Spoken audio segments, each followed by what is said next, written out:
जब भगवान पिंड का सामान लेकर आए, बोले चलो सीता पिंडदान दे। सीता माता बोली कि भाई हमने पिंडदान दे दिए। रामचंद्र जी बोले कि आपके पास तो कोई पूजन की सामग्री नहीं था, तो भाई आपने किस चीज से पिंड दिया?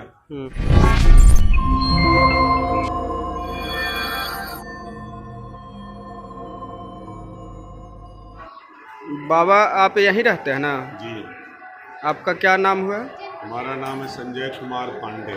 कब से यहाँ रह रहे हैं? हम तो यही हमारा घर ही है, बचपन से हम लोग इसी जगह पर रहे हैं। अच्छा, कब से यहाँ पूजा हो रहा है इस तरह का? ये बहुत प्राचीन बात है। आदि काल में यहाँ पे भगवान राम, लक्ष्मण, सीता माता आए थे अपने पूर्वजों को पिंडदान करने के लिए। उस समय इतनी पॉपुलेशन नहीं थी, आबादी नहीं था। बहुत दिन दिन पर लोग आते थे अपने पूर्वजों को पिंडदान करने के लिए। जैसे यहाँ पे सीता माता अपने ससुर दशरथ जी को पिंडदान करने के लिए आए। जब उनकी 14 बरस की वन यात्रा समाप्त हो गई तो वो गया जी में अपने पुत्रों का पिंडदान। एक कहावत कहा जाता है कि जैसे सीता माँ को जब पिंडदान कर रहे थे तो उस टाइम उनको एक कथा है जो झूठ हो गया था, वो शराब दिए थे नदी को। मैं आपको कथा बता हाँ, रहा उसके हूं। बारे में जरा बताइए। जब यहाँ पे भगवान राम, लक्ष्मण, सीता माता आए थे पिंडदान देने के लिए, उनके पास कोई पूजन की सामग्री नहीं थी। वो सीता माता को नदी में बैठाकर भगवान राम और लक्ष्मण दोनों भाई बाजार चले गए पिंड की सामग्री लाने के लिए। उसी भी दशरथ जी का हाथ निकला। पहले के जमाना में लोग हाथ निकालकर अपने पितरों का पिंडदान लेते थे, तो दशरथ जी का जमीन के अंदर से हाथ निकला और सीता माता से वो पिंडदान मांगे। सीता माता बोले कि भाई मेरे पास कोई पूजन की वस्तु नहीं है, आपके पुत्र बाजार गए हैं पिंड की सामग्री लाने के लिए, जब वो लेकर आएंगे तो हम आपको पिंडदान करेंगे। दशरथ महाराज बोले कि नहीं, जो भी आपके पास पूजन की वस्तु है आप उसी से हमें पिंडदान कर दीजिए। तो सीता माता ने रेते का पिंडदान दिया, नदी में जो रेती है। अच्छा, हाँ, रेती का पिंडदान दिया। लेकिन वो साक्षी के तौर पर 5 को उन्होंने विटनेस रखा कि क्या क्या थे वो विटनेस?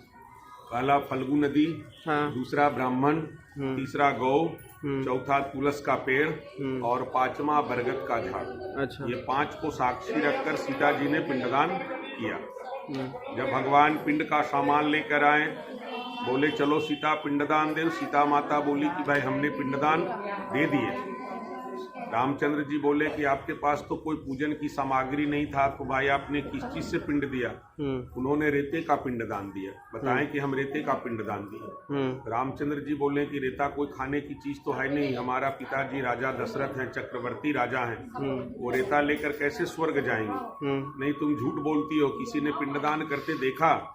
तो सीता माता ने बोला कि इसी बात का तो हमें डर था स्वामी, इसीलिए मैंने 5 को साक्षी रखकर पिंडदान दिया। काला साक्षी नदी है, तो नदी से भगवान पूछे तो नदी ने झूठा बोल दिया कि हम पिंडदान करते नहीं देखे। नदी के अंदर स्वार्थ आ गई। ब्राह्मण से पूछा, ब्राह्मण ने भी झूठा बोल दिया, ब्राह्मण के अंदर भी स्वार्थ आ गया। गौ से पूछा, गौ ने भी झूठा बोल दिया, उनके अंदर में भी स्वार्थ आ गई। तुलसी का पेड़ से पूछा, उन्होंने भी झूठा बोल दिया, उनके अंदर भी स्वार्थ आ गई। तो ये 4 को सीता माता क्रोध में आकर श्राप दिए। नदी को श्राप दिए कि तुम गुप्त गंगा रहोगी, ये नदी उसी समय से सूखी रहती है। अभी जो आप नदी में पानी देख रहे हैं वो डैम का पानी है। अच्छा, हाँ। दूसरा, ब्राह्मण को श्राप दिया कि कितने रुपए पैसे मिलेगा, मन की संतुष्टि नहीं होगा। ब्राह्मण लोग आपसे भी लेंगे, दूसरे जजमान आएंगे उनसे भी मांगेंगे। और आगे जो बोल रहे थे, एक शराब बताया, 2 और शराब, 3 शराब बचे हुए ना वो। हाँ, तो गौ को श्राप दिए कि आपका मुख अपवित्र रहेगा। गौ का जो है वो मुख का पूजा नहीं होता है, लोग पूछ का पूजा करते हैं। अच्छा। तुलसी का पेड़ को श्राप दिए कि आप गंदे स्थानों पे जन्म लेंगे।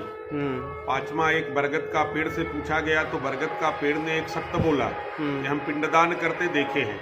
उनको अक्षय वरदान दिया कि जब तक पृथ्वी, सूर्य, चंद्रमा, आकाश और पाताल रहेगी तुम सदा हरा भरा रहोगे। तो जो भगवान बाजार से पिंड का सामान लेकर आए, यहाँ पर भगवान राम और सीता दोनों पति पत्नी मिलकर दोबारा इस स्थान पर पिंडदान दिए। ये स्थान का नाम है राम गया वेदी।